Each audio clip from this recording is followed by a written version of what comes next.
Okay, I think I got this. All right, so, oops.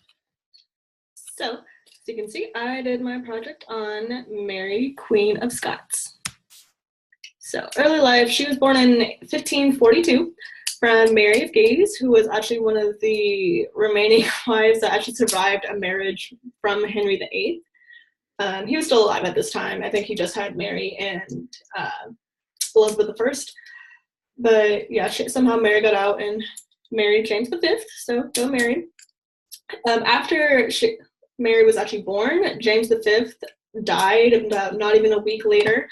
And from what I could tell, he was not even that happy about it. He obviously wanted a boy so he could, continue his reign, keep the royal blood running, but he was not happy. So he died an unhappy man. So sorry about that. Mary ends up dying about 1560, I believe, in France, while Mary of Scots is about to get married to this guy right here. So James V, being born in this family, she was part of the Stuart dynasty. I've seen it spelled both ways right here. Typically, if I'm studying Stuarts from the past, like the Stuart dynasty, it's spelled this way, S-T-U-A-R-T. But nowadays, if I see someone with the last name Stewart, then they spell it this way, S-T-E-W-A-R-T. So I guess it's more modern, but either one's correct. So right when Mary was born, they knew that they wanted a Catholic alliance with the French because, the Protestant Reformation's happening. It's very, tumultuous. No one knows what's going on, really. So they just want to secure a really strong Catholic alliance with France. So that's why she's married or sent off to France to be married to young Prince Dauphin, this guy right here. Don't know how to pronounce his name. It's very French. But apparently, even from the beginning, they were very close to each other. Even as children, they were very friendly. They loved each other. So it was going to be a great thing. And only a few years after they married, when they were teenagers, the prince actually dies of an ear infection in 1561. So poor Mary, she's just a teenager. She's a widow now, so she can't really rule over France. So she is sent back to Scotland. And in Scotland, it's really not much better for her. They're also dealing with the Protestant Reformation, and there's a severe divide in the country between the Protestants and the Catholics. So the country's divided. No one really trusts each other. It's just not a good time. But while she's back in Scotland, she ends up marrying Lord Darnley, Henry right here, who is actually her cousin. His name is Henry Stuart. So I don't know. Apparently, she fell in love. That's one thing I found consistently is that in 1566 she did fall in love with him, but very quickly she realizes he is not a good husband. So he ends up being very drunk all the time. He's violent. People say he was a very weak man, insecure, petty, and and to show his pettiness as well. Mary's secretary was David Riccio. He was Italian. And that was her best friend. She confided in him. He comforted her. They were very, loving couple of people. I don't believe that she had an affair with him, but either way, Henry got very jealous, very petty, and he and a group of Protestants actually murdered David in front of Mary when she was 6 months pregnant with James VI in Scotland. So, it's not a very happy time in marriage. So in 1567, Henry, Lord Darnley, actually dies of quote-unquote mysterious circumstances. And the reason it says that is because, so he was, I forget which castle, but he was burned alive. Well, not alive. He was burned in a castle. And when they investigated, they found his body. It had not been burned up completely. But from what they could conclude, it was that he was strangled. So obviously fire can't strangle people. So people were kind of raising their eyebrows so Mary, what happened there? What's going on?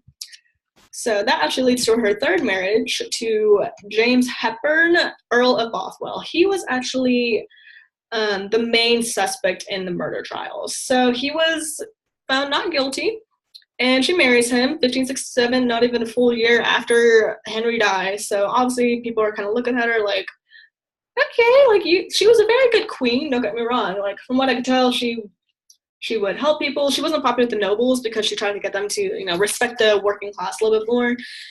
And they were just kind of we don't like that. So, but yeah, from what I could tell, she's a very good queen. It was just these men that she chose in her life weren't exactly the best, and that's where people kind of grew to distrust her. And so after she marries James, the Lord's congregation did not approve of this at all, and she ends up locked up in Leven Castle.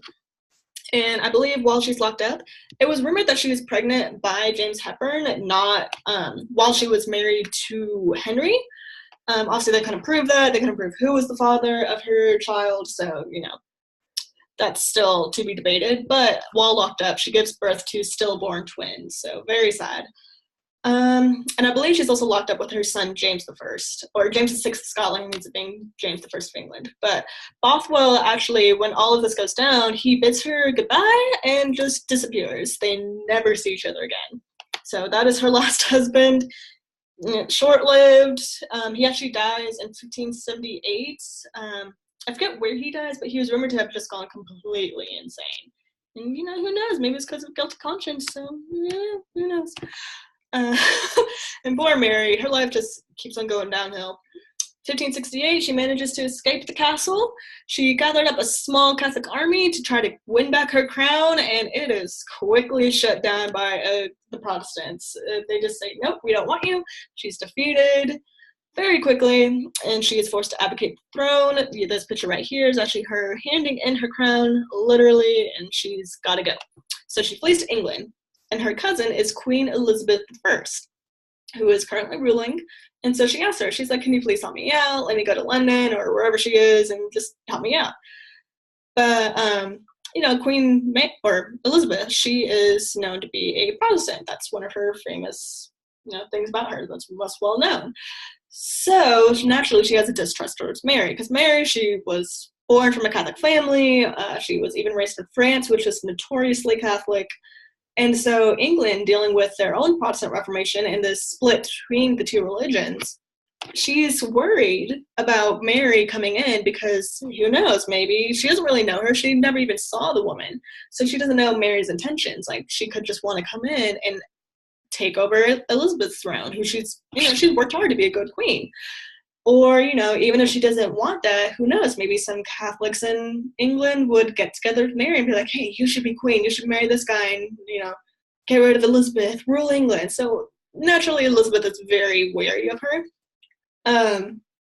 So Elizabeth is like, yeah, come on to England though. But she locks her up in northern England. And if you know anything about the landscape, I guess, or geography of England, northern England is barren, especially compared to southern England, because southern England, there's like all the cities and all that. Northern England is just country. There's nothing there. So she locks her up in a house with some guards for 20 years.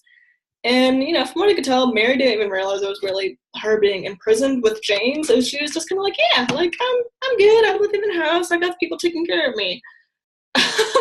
Bless her heart. But she, nonetheless, after nearly 20 years of being locked up, she continuously gets letters from people, Catholics in England, talking about, we can help you escape, we can help you escape. And she's like, wait, I'm locked up? Oh, crap.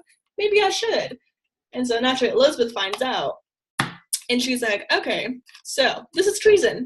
Sorry, you are not allowed to escape. You are going to try to abdicate the throne from me, and you're just, no, that's treason. So she ends up planning for Mary to get executed in 1587 at Fotheringhay Castle.